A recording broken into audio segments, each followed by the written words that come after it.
प्रिय दर्शकों, राधे राधे, जय श्री कृष्ण। मैं सुदर्शनाचार्य संदीप त्रिपाठी आपके अपने YouTube चैनल एस्ट्रो राधे गुरु में आप सबका हार्दिक स्वागत एवं अभिनंदन करता हूं। दर्शकों, यदि आप अपनी कुंडली दिखाना चाहते हैं, ग्रह शांति कराना चाहते हैं या फिर संतान, शिक्षा, रोजगार, विवाह, दाम्पत्य सुख आदि किसी भी विषय में आप हमसे जानकारी प्राप्त करना चाहते हैं तो हमारे व्हाट्सएप नंबर पर कॉल करके अपना अपॉइंटमेंट ले सकते हैं, शुल्क आदि की जानकारी प्राप्त कर सकते हैं। दर्शकों, हमारा व्हाट्सएप नंबर है 9140819264। इस नंबर पर कॉल करके आप हमसे संपर्क कर सकते हैं।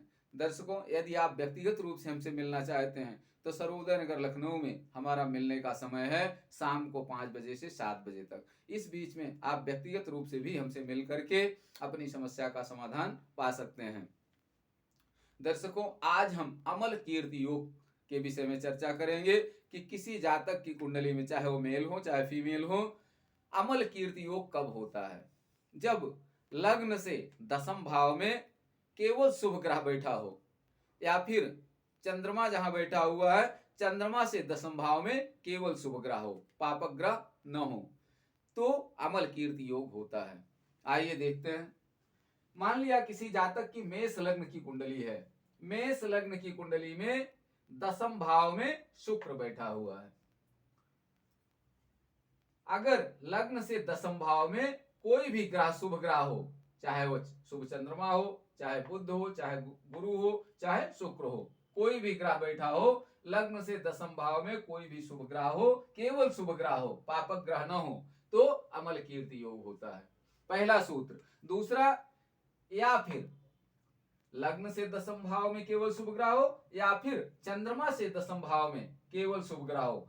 मान लिया चंद्रमा पंचम भाव में बैठा, मेष लग्न कुंडली में चंद्रमा पंचम भाव में बैठा हुआ है। अब चंद्रमा से गिनेंगे कि दसवां कौन सा है। 1 2 3 4 5 6 7 8 9 10। चंद्रमा से दशम भाव में शुभ ग्रह बैठा हो, मान लिया यहाँ बृहस्पति बैठा हुआ है, तो भी अमल कीर्ति योग होता है। अमल कीर्ति योग होने के दो कंडीशन है। लग्न से दशम भाव में शुभ ग्रह हो, केवल शुभ ग्रह हो, पापक ग्रह न हो, या फिर चंद्रमा से दशम भाव में केवल शुभ ग्रह हो, तो अमल कीर्ति योग होता है।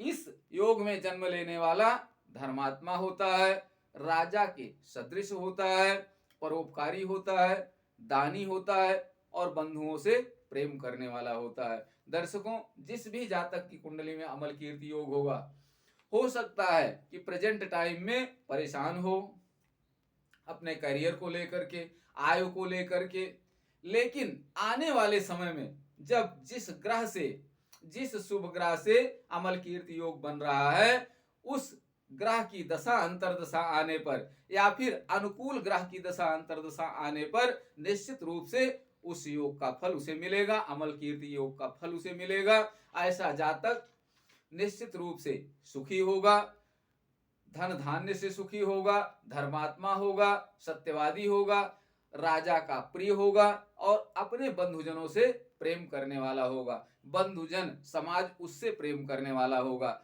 कीर्ति प्राप्त होगी, समाज में उसे प्रतिष्ठा प्राप्त होगी। जैसा कि नाम ही है योग का, अमल कीर्ति योग, अर्थात अमल कीर्ति जिसमें कोई मल न हो, निर्मल कीर्ति हो, केवल प्रशंसनीय हो जातक, उसकी निंदा करने वाला कोई न हो। ऐसा योग कब होगा? जब लग्न से दशम भाव में शुक्र हो या चंद्रमा से दशम भाव में, जब लग्न से दशम भाव में केवल शुभ ग्रह हो, कोई भी हो सकता है, शुक्र की जगह यहाँ पर बुध भी हो सकता है, केवल शुभ ग्रह हो। मान लिया यहाँ बुध बैठा हुआ है, लग्न से दशम भाव में बुध बैठा हुआ है, तब भी अमल कीर्ति योग होगा। अब एक चीज और देखने की है कि ये योग प्रबल कब होगा? जब जो शुभ ग्रह बैठा हुआ है, अगर वो मित्र की राशि में बैठा हुआ है, केंद्र त्रिकोण का स्वामी होकर के बैठा हुआ है, तो निश्चित रूप से पूर्ण फल देगा, अमल कीर्ति योग का उसे पूर्ण फल मिलेगा। लेकिन अगर जो ग्रह शुभ ग्रह दशम भाव में, लग्न से दशम भाव में या चंद्रमा से दशम भाव में बैठा हुआ है,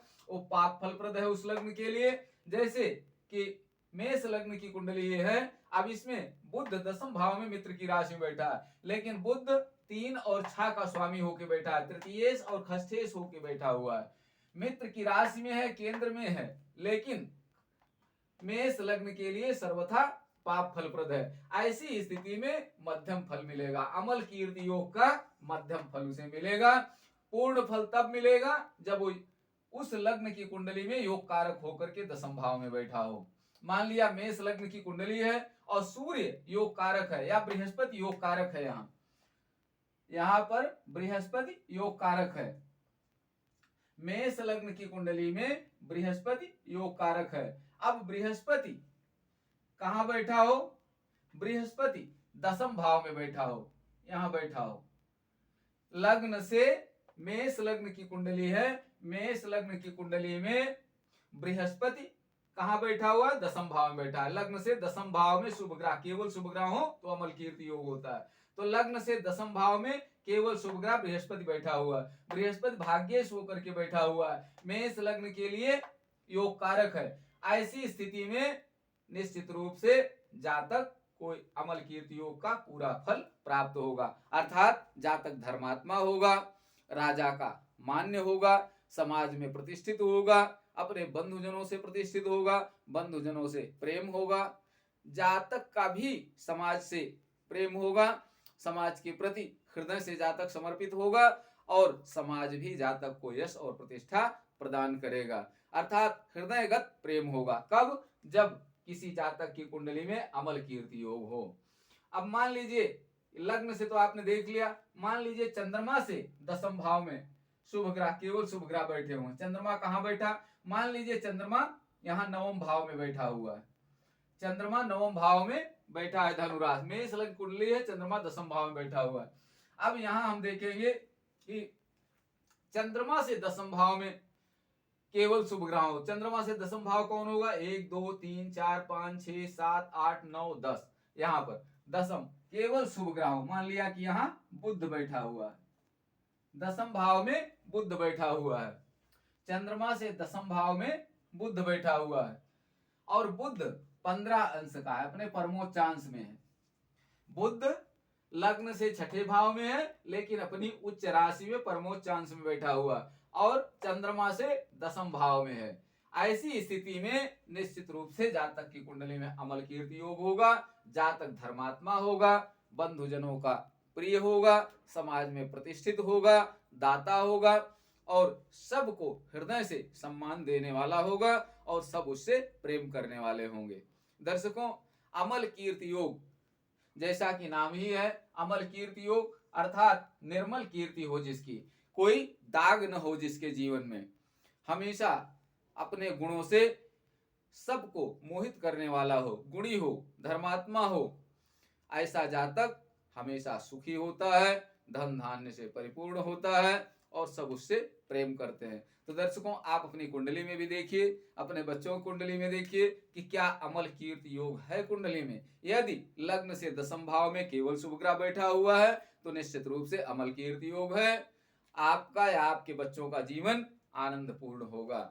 या फिर चंद्रमा से दशम भाव में देखिए, लग्न से दशम भाव में अगर शुभ ग्रह नहीं है तो चंद्रमा से दशम भाव में देखिए कि चंद्रमा जहां बैठा हुआ है वहां से दशम भाव में क्या कोई शुभ ग्रह बैठा हुआ है, केवल शुभ ग्रह बैठा हुआ है। यदि चंद्रमा से दशम भाव में भी कोई शुभ ग्रह बैठा हुआ है, केवल शुभ ग्रह बैठा हुआ है चंद्रमा से दशम भाव में, तब भी निश्चित रूप से अमल कीर्ति योग होगा और ऐसा जातक धर्मात्मा होगा, दानी होगा, राजा का प्रिय होगा और समाज में प्रतिष्ठित होगा।